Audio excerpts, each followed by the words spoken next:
Trying to Welcome. think.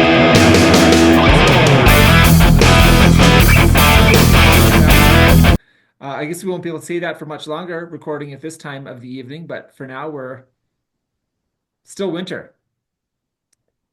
We welcome this evening Steve Silverman, a former manager of the Grand Forks Central High School hockey team, also a distant relation of mine. I'm trying to jump on the Kelly nepotism bandwagon here, so it's going well. Also, Related to everyone. yeah. I sat in Spicer Row last night, so that I felt like I was surrounded by a potential future guest. So that was a nice touch. You Very sat nice in touch. and we were really short on I don't know if it was the cold weather or what, but we normally have a better showing at the Central games. So um we'll do better next time. Yeah, and we Promise. were happy to fill in. Happy to fill in. So, How'd the team do last night? Really well. They beat Grafton with final 10-0, 9-0, 9 or 10-0. 10, yeah. Yeah, Yeah. Right. A young Grafton team they do have some pretty good players, but just a little overmatched last night, I would their say. first period was not a bad first period. No. It really wasn't. They I think it was just kind of when Central started picking up speed, it was just hard for them to keep up. But it really and having watched Grafton's Bantam, their Bantam team and their Pee team, I think in the next couple of years, Grafton's going to have a good team coming up Yeah, here. yeah, maybe a bit more of an upswing. So, yeah, hopefully it's always nice to have more competition in the state, not less. Hmm. Yeah. Steve, thank you very much for joining us this evening. As I mentioned, in your high school days, you were a student manager of the Grand Forks, would have been the Redskins at the time, I believe, That's Grand right. Forks Central hockey team. Tell us about that. Well, it was I was involved with the hockey team at really uh I guess I would describe it as the Gilded Age of high school hockey in North Dakota. Um, in my humble opinion, of course. But through those hallowed halls and on those outdoor and indoor rinks, past a lot of the iconic names that I see on the buildings and I see on the names of rinks and I see on the backs of jerseys over and over and over again. Names like Gambucci, Purpur, uh, Palmasino, Stoffel, Endries. Oh yeah, and Spicers also. Yeah, I was gonna say Never heard of them. you're about to Not get your Steve, you're about not to get your familiar. microphone cut there if you didn't come up with it. So when I say kind of a crossroads or a gilded age, when I was a sophomore at Central High School, that was the year that Red River opened. Oh, no So kidding. half my friends from South Junior, where I went to school, went to Red River, and half of us went to Central. And uh, the and of course that created a heated, vicious rivalry immediately that I think has kind of calmed down over the years, but at the time it was pretty wild and crazy. And on top of that, uh, my junior year was the last year that St. James High School existed. And in fact, Central met St. James in the finals of the state hockey championship when I was a junior. And that was the first year that I was student manager. And we beat St. James. And that was their last game. Then, as a senior, then half the kids from St. James went to Red River, and the other half went to Central. So we had, when I was a senior, we kind of had to kind of reconstitute ourselves as a team because we had these kids coming from different schools, different cultures, different sides of town. It was really a kind of a mishmash. But through all that, there was one common denominator: winning. We won all the time.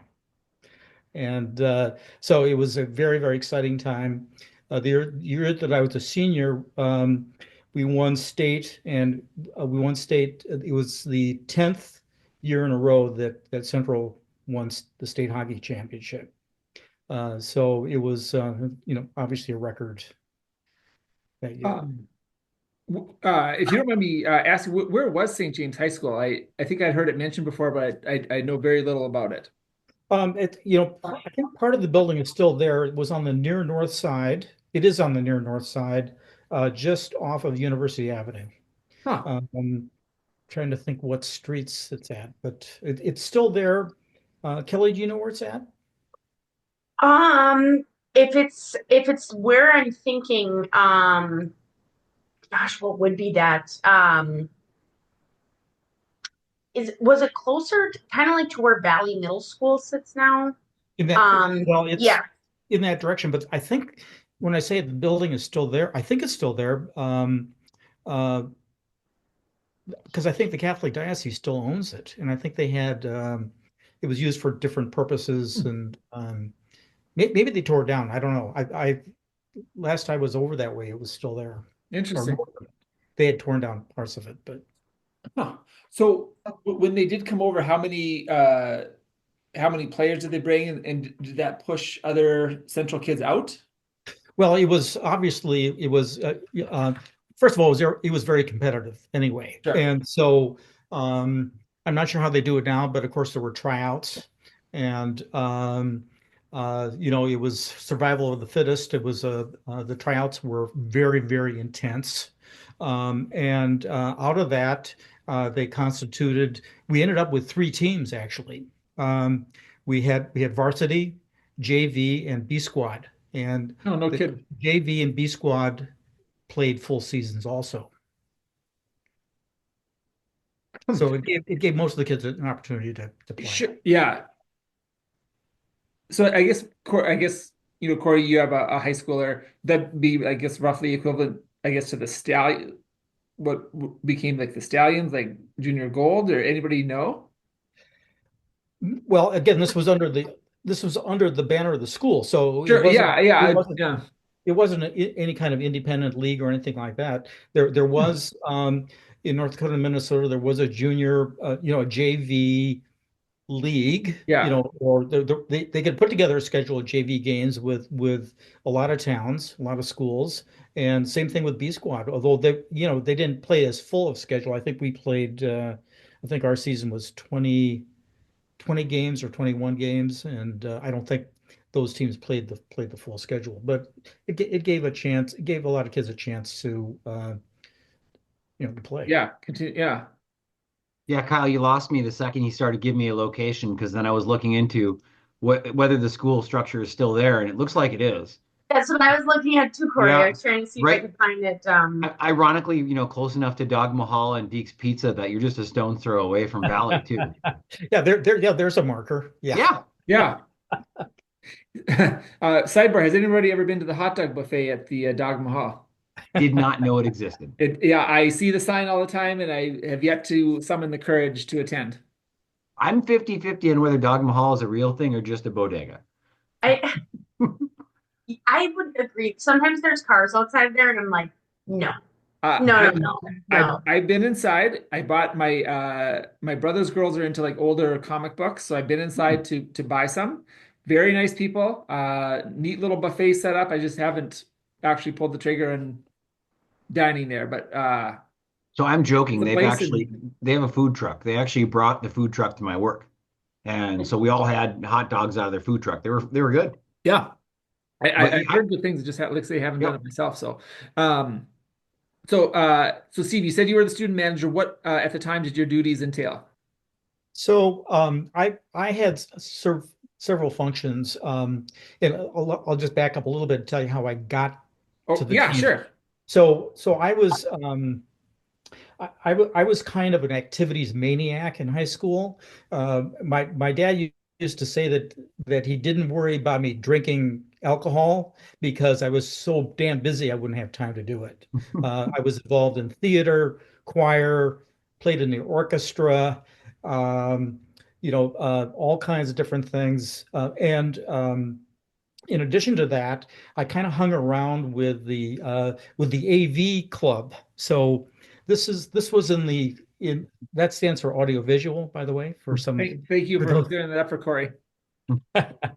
So I hung around with the AV kids, and at the time, the AV club was able to acquire a video camera and a video recorder. And we're talking the old days of, the videotape was this wide and the video camera was this big and all that. Well, anyway, we got this harebrained idea that we wanted to record or broadcast the state hockey tournament. This is when I was a sophomore. Um, so we broadcast the quote unquote broadcast the tournament. Of course, it was just videotaped, and I did the play-by-play. And having never done anything like that ever, but it was a gas, and I'm a natural ham anyway, so I did it. And anyway, after the tournament was over, I guess the hockey team had gotten together and watched it. And of course, I'm sure it was probably a big hoot and holler because I was ridiculously bad. Okay. But at least they got to see themselves on quote unquote on TV because the games were not televised. There were no televised high school hockey games at the time. And so, anyways, somewhat after that, Serge Gambucci stopped me in the hall and told me that he'd seen the tape, and he asked me to be student manager. So I thought, okay, sure.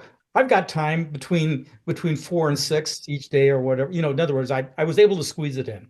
And so I became student manager, and I had three functions. One was just being a student manager, being a student trainer. So I handled the kind of the athletic training and first aid aspects of the team. And then I was also the chief statistician. So I did all that stuff. Wow. And the student training part of it, I earned the nickname Doc. So throughout my high school years, my name was Doc. And that's how I was referred to. No kidding. So as a pioneer of North Dakota hockey broadcasting, how would you rate Corey's skills? Well, Hang on, this isn't fair. We need to give him a range. So Okay. on one side of the range, you got like Darren Pang. On the far other side of that range, you have me. So now that you have kind of a sliding scale. well, Did you choose Darren Pang based on height? Well, I don't want to take a tall guy. Okay. so the, you are like light years better than I was and would be even today. The only advantage that we had that you didn't have is that we had that you don't have is we had programs with all the players' names in them. Mm. So even for the opposing team, and I did this, I memorized all those freaking names of all those kids on those teams. So that when we did the broadcast, I was actually able to know that number 17 was Baumgartner or something like that from Fargo South or wherever it was. And so yeah, but other than that, Corey, I think you're doing a great job, and I really enjoy watching and listening. And as a matter of fact, the last game uh, uh, that that we won 1-0. I was watching the game at home, and Robin was sitting at the kitchen table, and she says, I can't watch. She was too nervous. I can't watch, but she listened to it. Well, you memorizing actual players' names is already way more effort than I've ever put into it. Well, I find that I'm struggling now. When I look at those numbers. I try to remember who they are, but it's tough. And in those days, even at the high school level, there were no names on jerseys, so it just wasn't done. So anyway, I fulfill all three of those functions, and um, there were just a whole bunch of logistical things that I helped with as far as trip planning and things like that. I mean, the coach and the assistant coach, Serge Gambucci and Geoff Dockin, were obviously did all the major stuff, but I helped with that. And then statistician, during the games, we plotted everything, and this was all done by hand. I don't know on the high school level how to what extent they do it, but we plotted every shot that was taken, and whether it was on goal or not, who took it, so that between periods, uh, Serge could look at the chart and see where the shots were being taken from. So That shot location is a big. I know it kind of waxed and waned, but it's a big deal. Again, as hockey sort of attempts to squeeze the analytics in any way they can. So interesting that it has kind of come back around. yeah, I mean, it was yeah, it was used, and he was if I can just speaking about waxing poetic, if I can wax poetic a little bit Yeah. about Serge Gambucci. um, there's a reason why his name is on that building. I mean, he really was. I used to um, uh, um, who was the coach of the Packers? The iconic the Lombardi? Lombardi. Yeah, I used to call him the Vince Lombardi of North Dakota hockey. He was he was iconic. He had the boys on the team gave him a nickname. They called him the Silver Fox, which they would not dare to um, say it in front of him. But he was steely. He was smart. He was um, voracious and vicious at the same time. Very, very much unlike almost every coach that I observe now. He stood at the door in the box. He did not stand behind the players. He stood at the door, and from the beginning of the period to the end of the period, he screamed and yelled nonstop, including including profanities.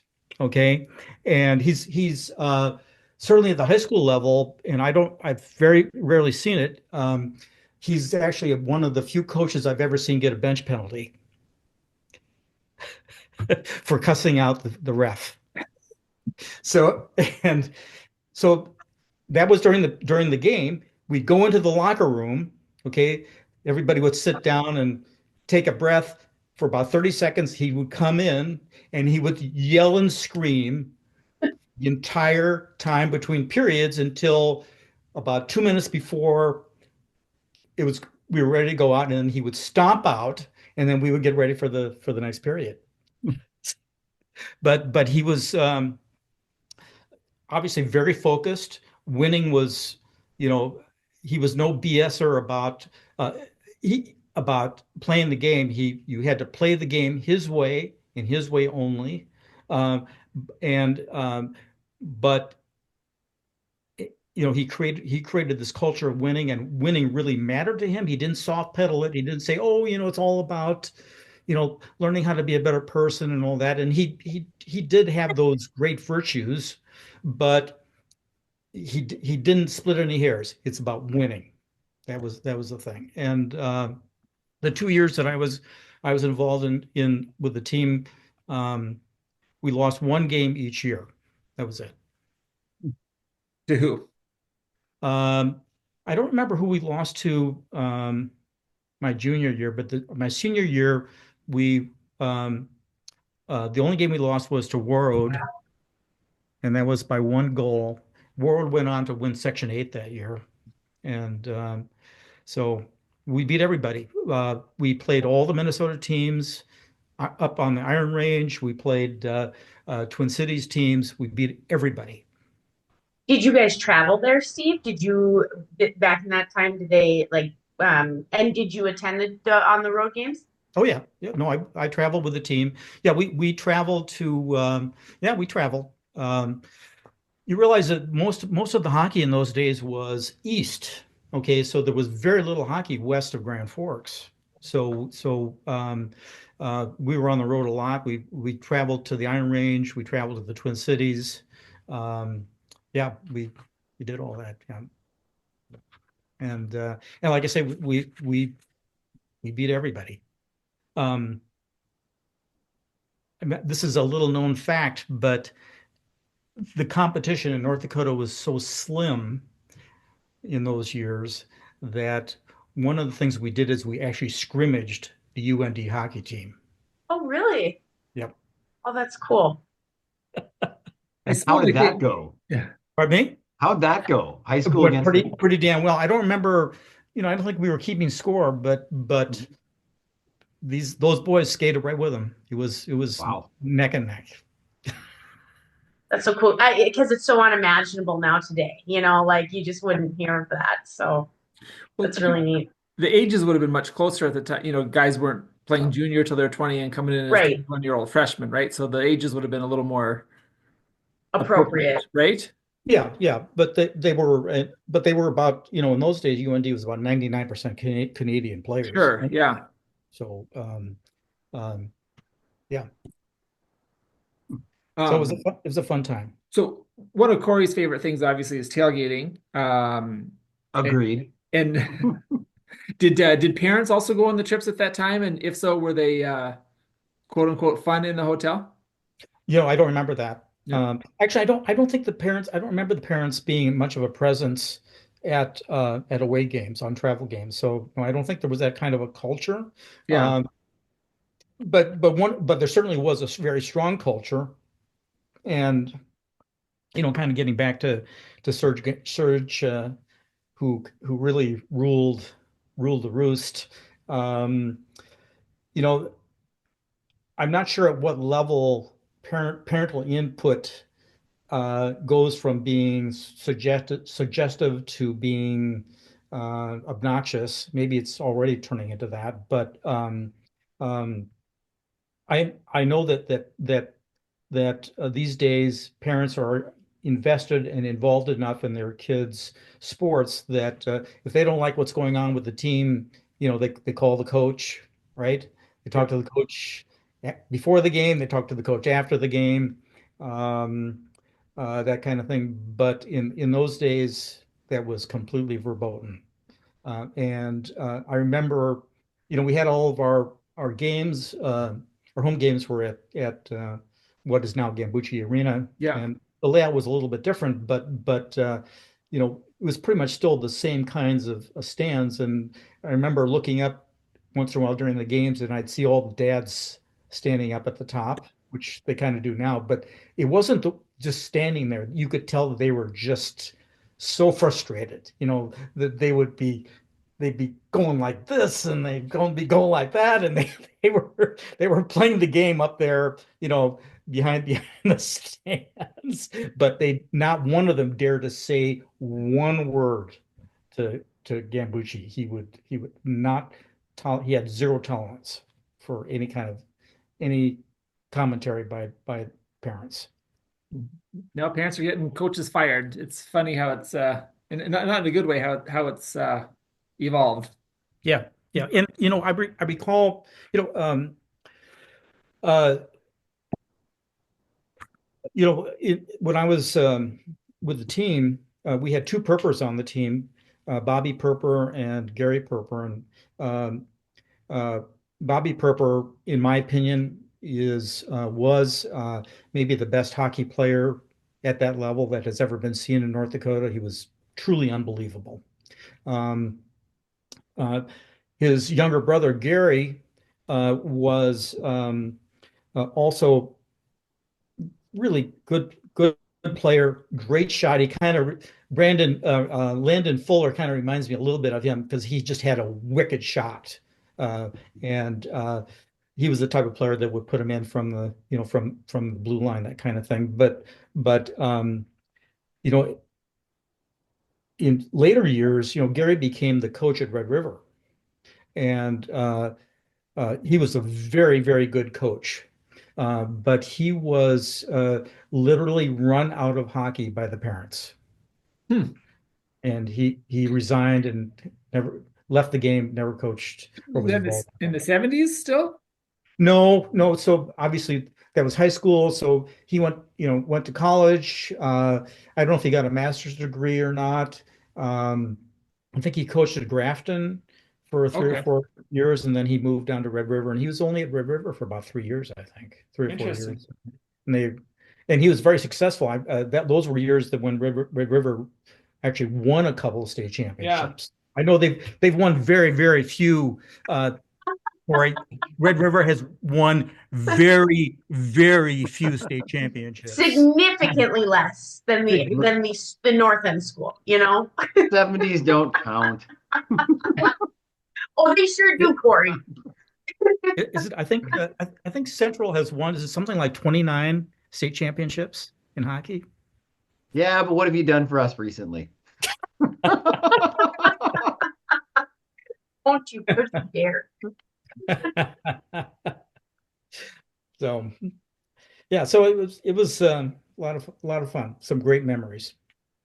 It's kind of neat too, as you were saying, Steve, with the how names come back around, and you're talking about that. Serge was the coach. It would have been in that building, because would have been the Purpur, would have been, that's a classic arena. Now there's a building next to it that holds his name, and his great grandson skates for Central.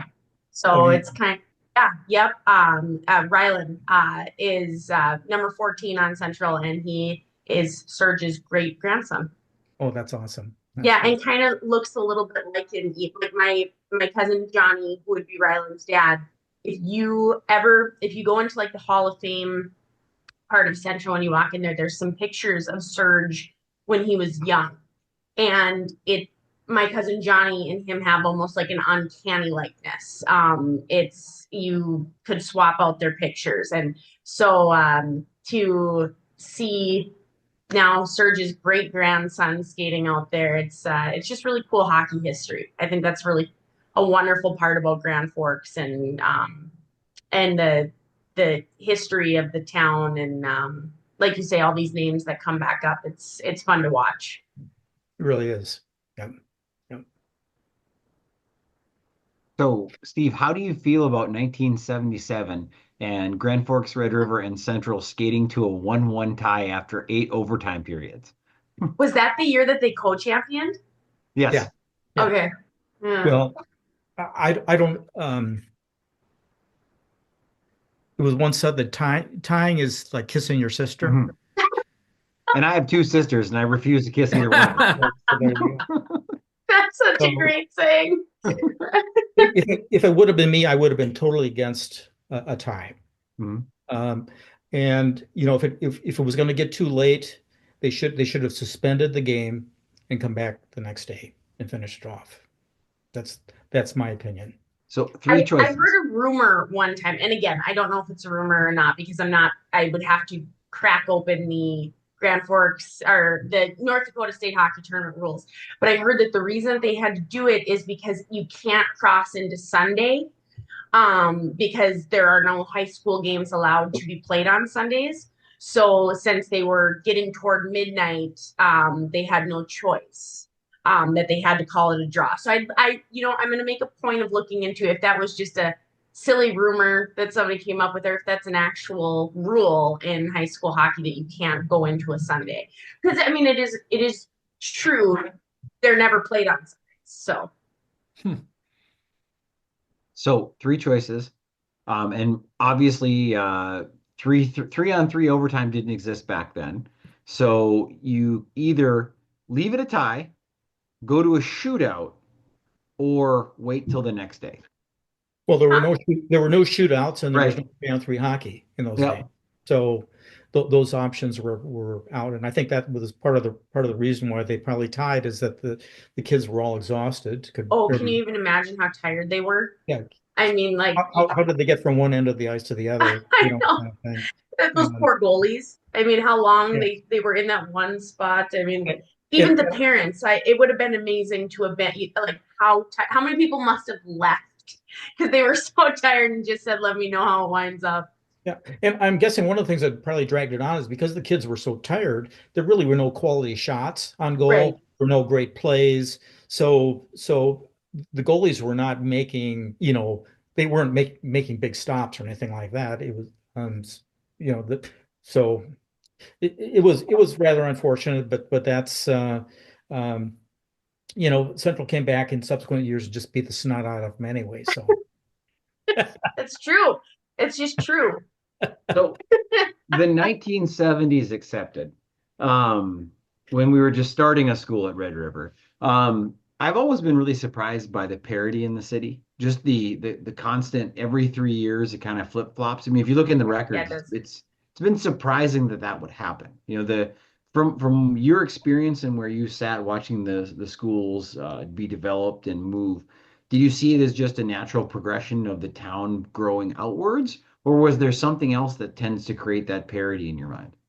Well, so, Red River's always had the advantage, okay, quote unquote, the advantage. That's where the wealth is on the south end, and certainly the population. I remember when Red River, or I should say, Central was going through some drought years in hockey, and they were not getting to the state tournament and things like that. And I remember visiting with um, a Red River parent, and she said to me, it's really so sad about Central and their hockey program. We all think it would be a much better idea if Central dropped down to Class B, where they could compete better. And I want to say, something, you bitch.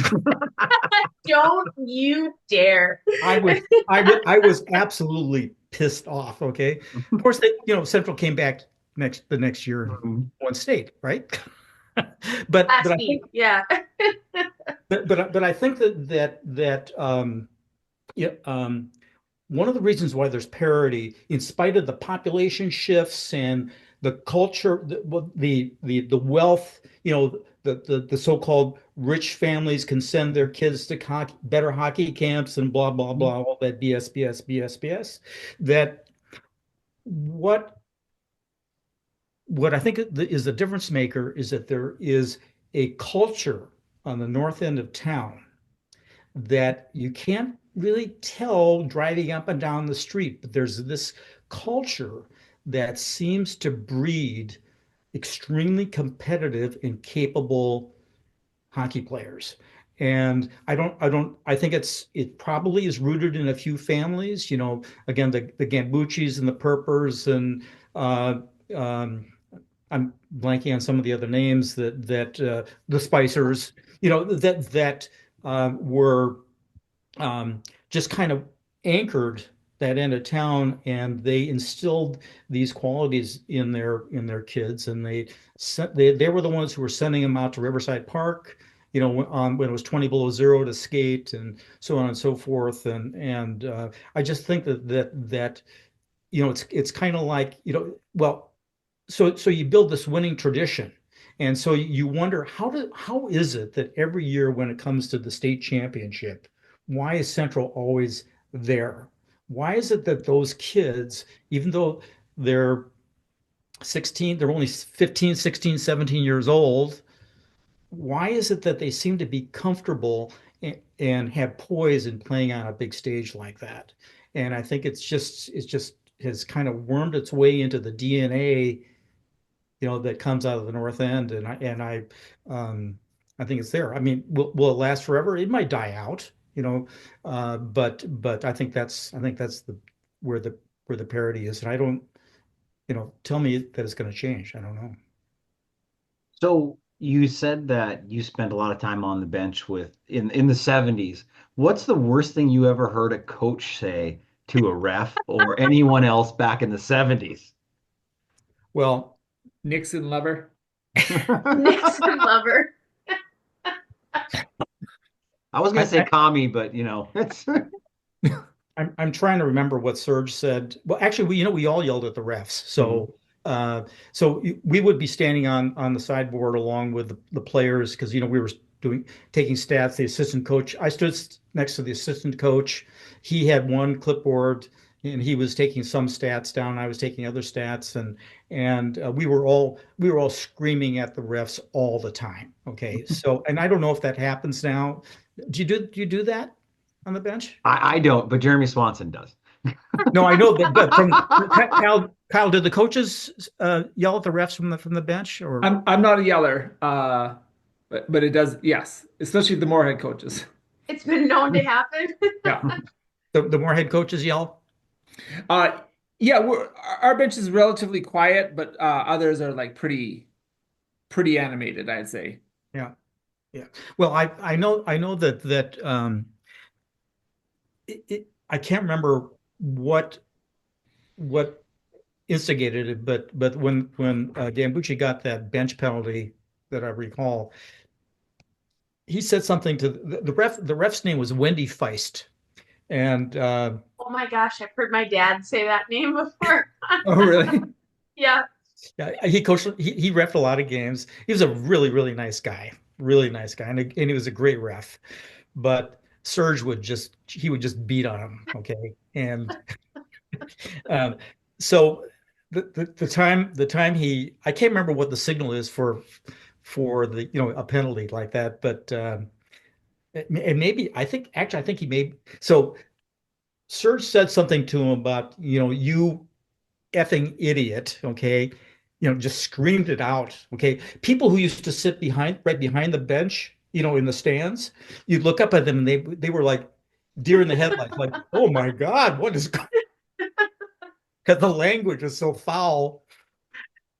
And the players would be screaming too. I mean, it was the bench was it was none of the sitting waiting for your shift. It was everybody was up and very animated. Anyway, he said something that began with an F, and as Wendy Feist was skating by, and Wendy Feist just stopped dead. And I think he signaled like a tripping. I don't know what if there was a call for a bench if there's a call for a bench penalty, but he just went like that, and that's it. Serge just stopped and just stepped back from the.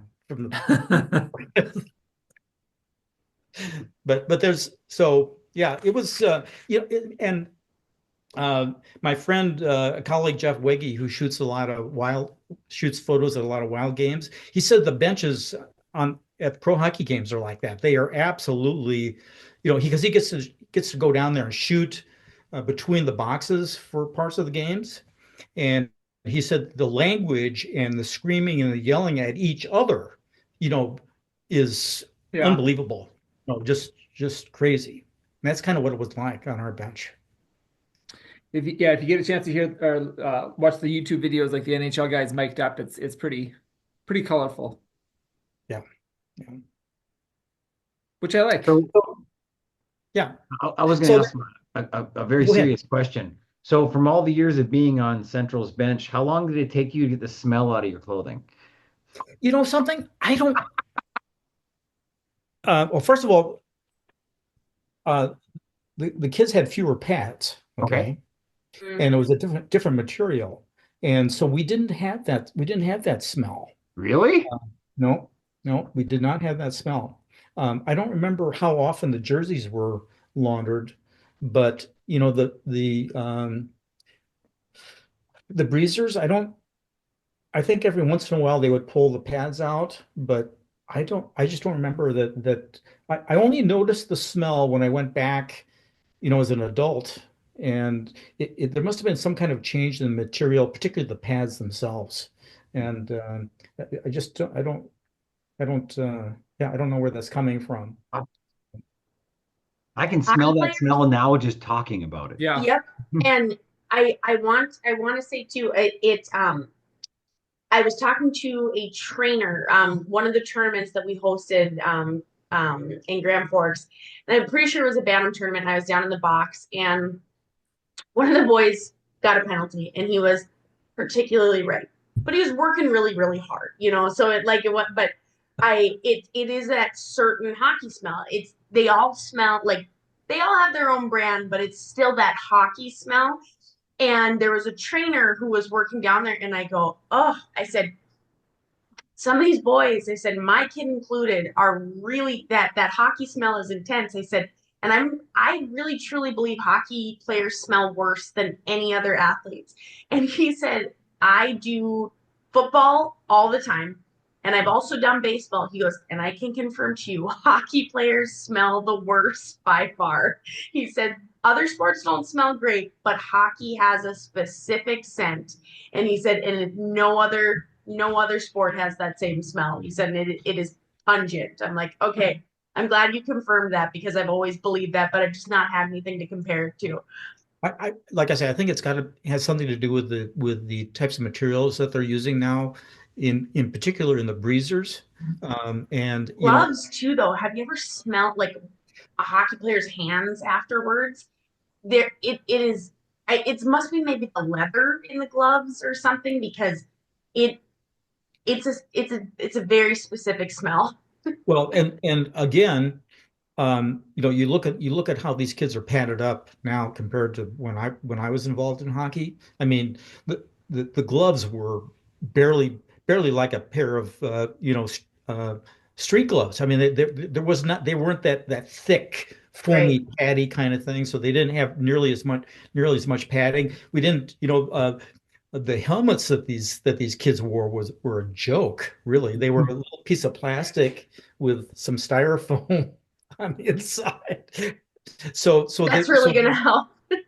they were much lighter pads and fewer of them. And I think um, like I said, I just don't remember that being an issue. Yeah.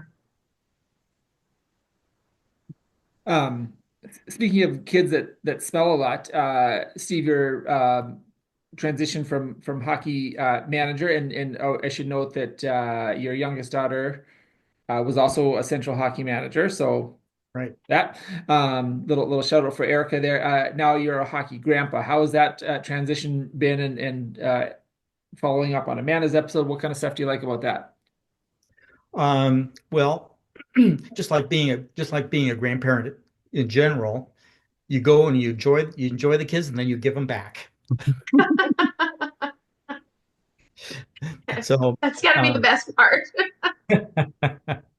so we're really enjoying the games. This season in particular has been a lot of fun just to watch these kids develop. And earlier on, it was watching these games. When I say early, when they were younger, was kind of watching the Keystone Cops, the falling and the tripping and they just didn't have the skills. They didn't have the skills. They didn't have the motor ability, and so it was harder to watch. But now it's getting fun because they're good. They skate, and the passing is uh, getting better and better all the time. And certainly, they're learning how to set plays up and uh, getting the puck out of the corner to into the slot for is fun to see that they actually know how to do that kind of thing. And so I'm just enjoying the level of hockey and the kids themselves. Um, I have such admiration and respect for them because they're so resilient. No matter how they play, they come out of the locker room after the game and they're happy go lucky, let's go swimming and get some pizza kind of thing. And um, I'm very impressed with how they just take it all in stride. So I like it. We also like to play Fight Club and knock each other's teeth out now, so it's a bit of a You transition do. there. Happens. Yeah. Yeah. But That, we'll get to Kyle, that, you know. Kyle, the first rule of Fight Club is we don't talk about Fight Club. Come on. Well, Well, it's if gonna you're in Fight Club. it's going to be interesting when the checking starts. Uh, mm, and that's going to change things for you guys a lot because there's going to be, it's going to get a lot more violent. And we had in the 2 years that I was involved with the team, um, and I think maybe this is a segue into Canada USA hockey, but we did have a bench clearing melee when we played Bemidji, and it was a knockdown, drag out fight. One of our players ended up going to the emergency room. no, All right. you don't see those anymore. No. Yeah. I don't remember how it all got sorted out. I was too busy attending to the kid who got injured. Right. So, Uh, did you have any kind of, did they give you a manual or any kind of medical training, or is it just from watching episodes of MASH? no, I had there was this is a funny story about related to that. We'll be the judge of that. Okay. Okay. Yeah, So Kyle's brain's going 100 miles an hour thinking about the Good Samaritan laws in North Dakota and whether or not you were covered. so there was this company called the Kramer Company. I don't know if they still exist. Cramer. Oh, Does it?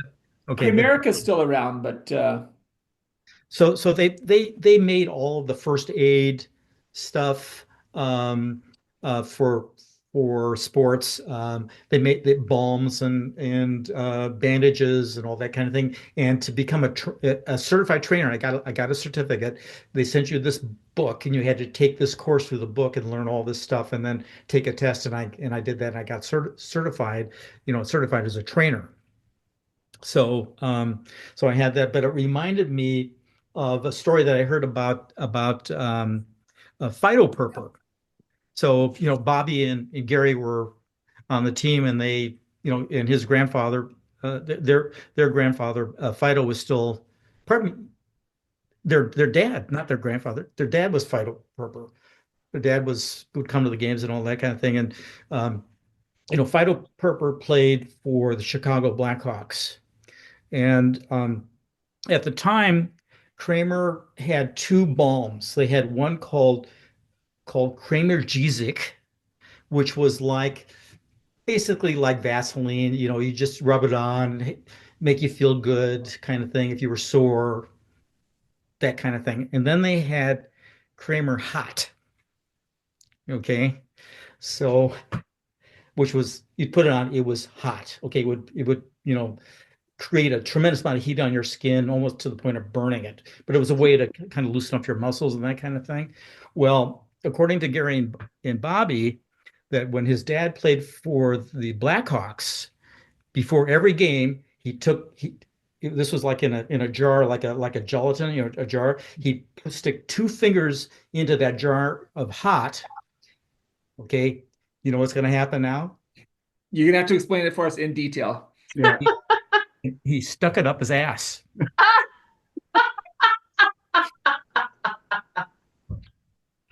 So Oh, So he would get out on that ice and he would skate like hell. Oh, And You that was give one of yourself the his, hot pocket. That's what's gonna happen, you know? yeah. it's pronounced analgesic, sir. The pills go in your mouth.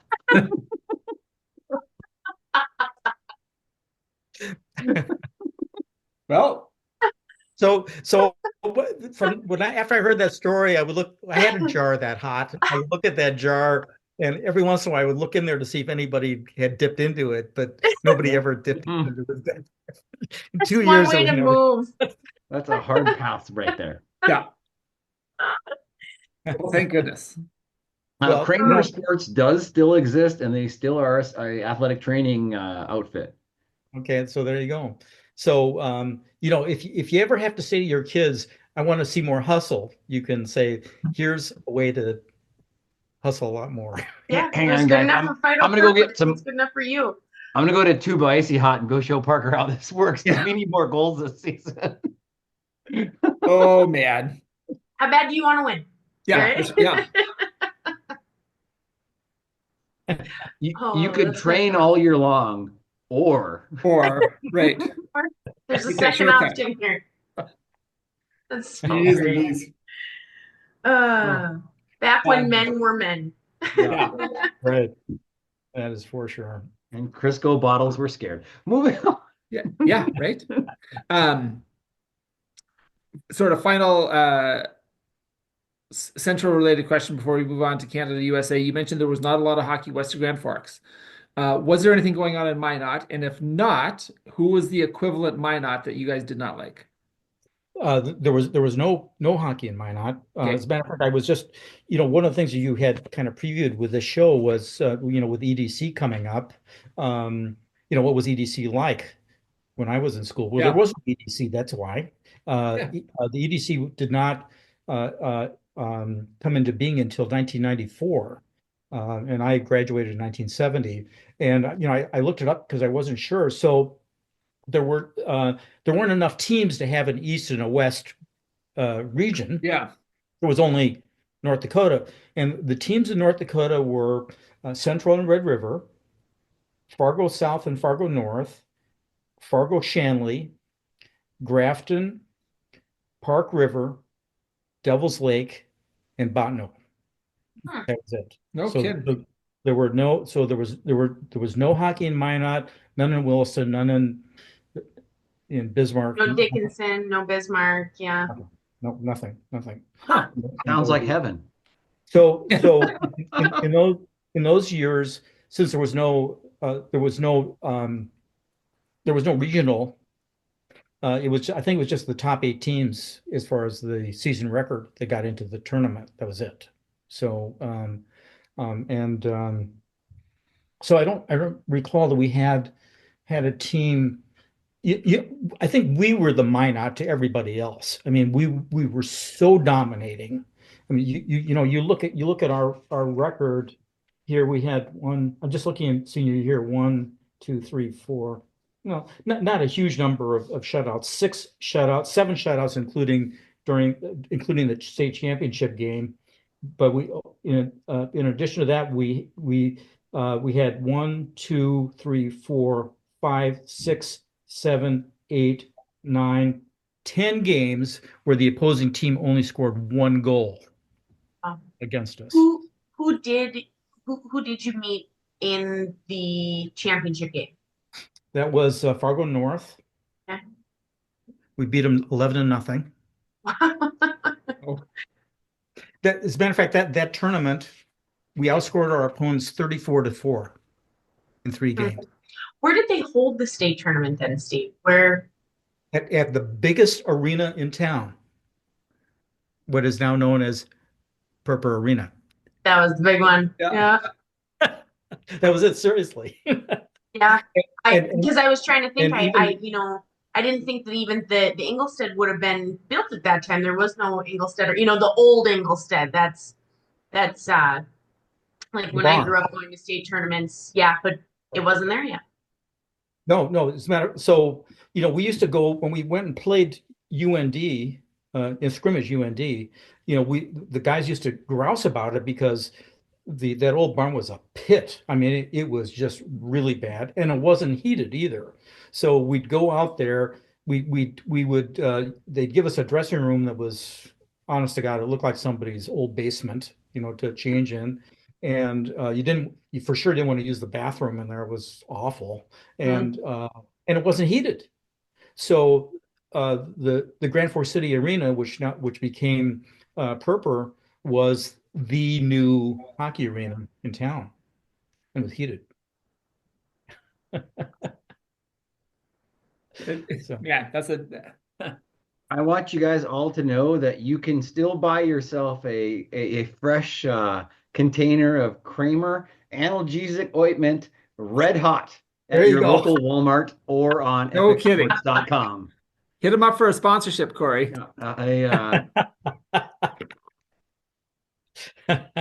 You I can feel practice. I feel like our next power play should be brought to you by Kramer's Red Hot. Yeah, you could practice your live reads, Corey. You could just a scoop will do ya.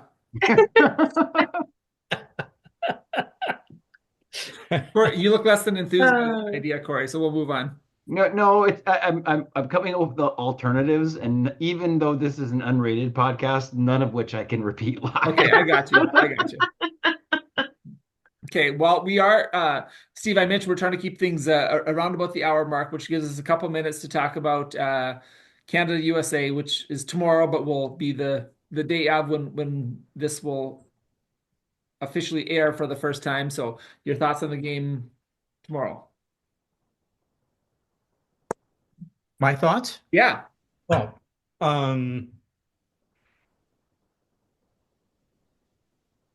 I don't really actually have much of an opinion, to tell you the truth. Yeah. And I yeah, I just hope it's competitive.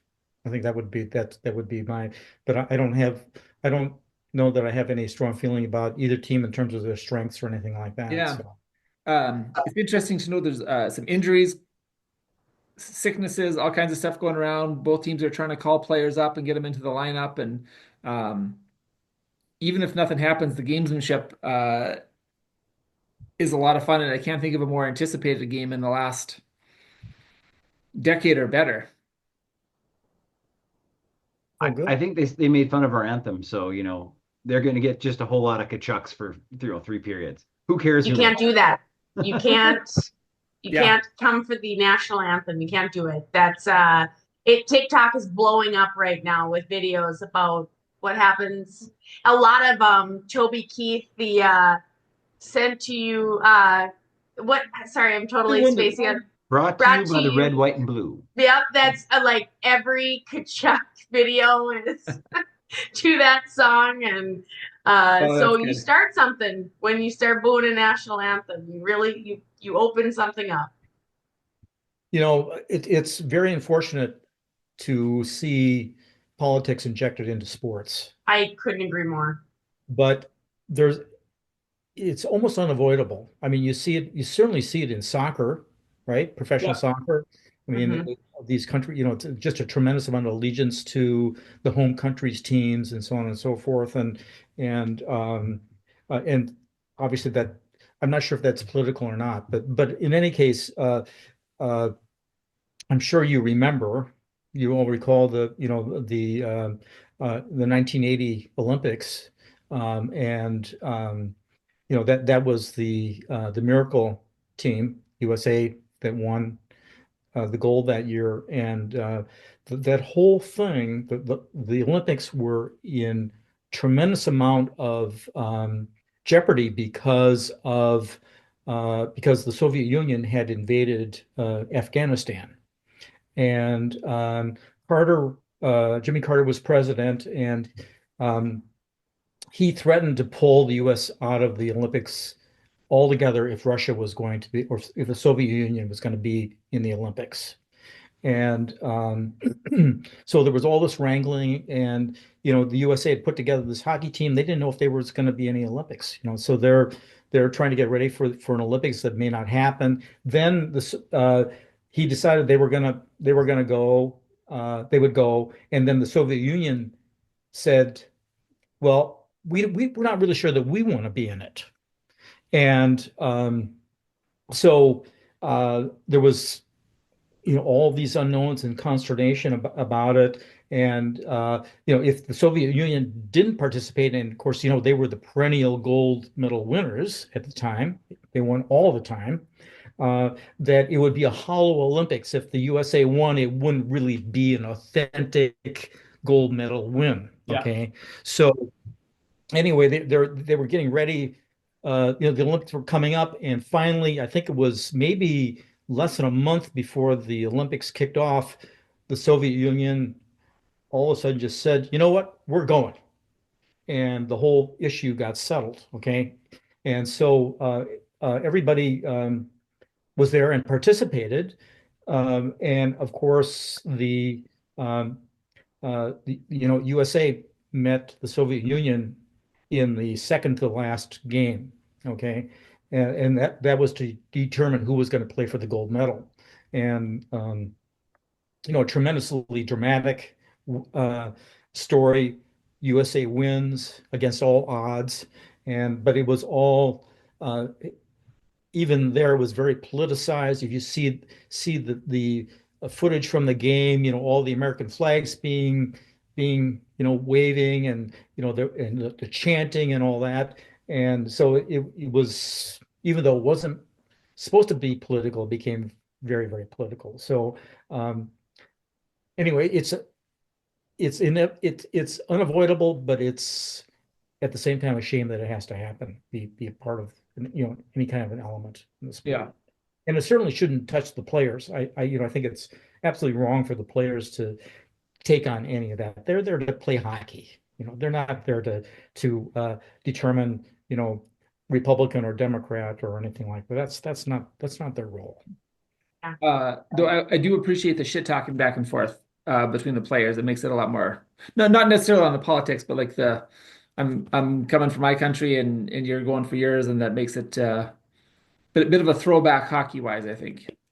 Yeah, Kyle, you really got to work on making sure the guests understand the motif of these podcasts. Like that was a reasonable and educated Yeah, statement. fair point. Yeah. Neither of those things really are on brand for us here. Two well thought out groups in a row. So I think we'll have to go to a Spicer next one and get some. Yeah, You know, yeah. Annie, if you're listening, it's you're up, lady. The answer we would have also expected, I don't know, kill the Canucks. Yeah, I mean, for real. Also accepted. Yeah. That's an acceptable answer. On that note, I would say while I'm enjoying the Four Nations a lot, I think it's always more fun if the Russians are in it because it's nice to have the wild card. They still conjure up a lot of those old feelings anytime they play. Plus, they would have had a pretty good club there too. So I think it would have made it a little extra exciting if it needs that excitement. So just my 2 cents. All right. Any parting shots? Well, I'd only expected my part of this would only be about 5 minutes. So has it been about 5 minutes? Yeah. Okay. We'll get You it to covered 5 minutes time. in post. Don't worry about it. We'll get the introduction and that part and call it a day. All right. Well, one day, Steve, I want to get your opinion on the differences between hot Kramer, atomic Kramer, and maybe Mueller's Tiger Bomb. Which one's the preferred mode? Yeah. 1, 2, 3. We could do a live demo of one of the hockey games. Yeah.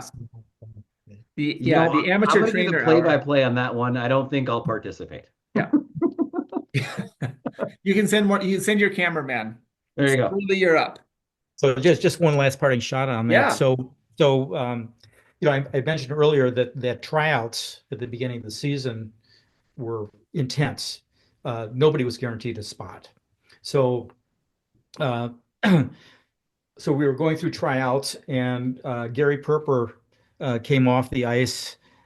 He basically stumbled off the ice, and I had to help him. And I took him into the dressing room, and he was basically fainting. And I threw him up on the training table, and he just laid there. And I I gave him some water and talked to him for a little bit, and he was hyperventilating and whatever, and I just got him to calm down. I said, You're going to be fine. Just rest here for a few minutes." So I went back out, and Serge skated over to the sideboard, and he, very serious concern. "So what's going on with Gary?" So I said, "Well, coach, he's exhibiting all of the symptoms of going into labor." And he hung with me until the very last second, and then he just cracked up. So, well, that's a good one to end on. Unless Kelly, you got anything? No, I've just thoroughly enjoyed this, and this has been good energy to go into EDC as a Central fan. So you hear that, Irian? Everybody can be friends again in a little while here. On Sunday 2 weeks from now. Yeah. Let's be real here. So, all right. Well, Steve, thank you so much for joining us. We'll have the episode out tomorrow about midday. Corey and Kelly, thanks again, and we'll see everybody before too long. Sounds Good good. night, Thanks, everybody. Steve. Have a good evening. Thanks, Good Steve. night. Bye. Bye.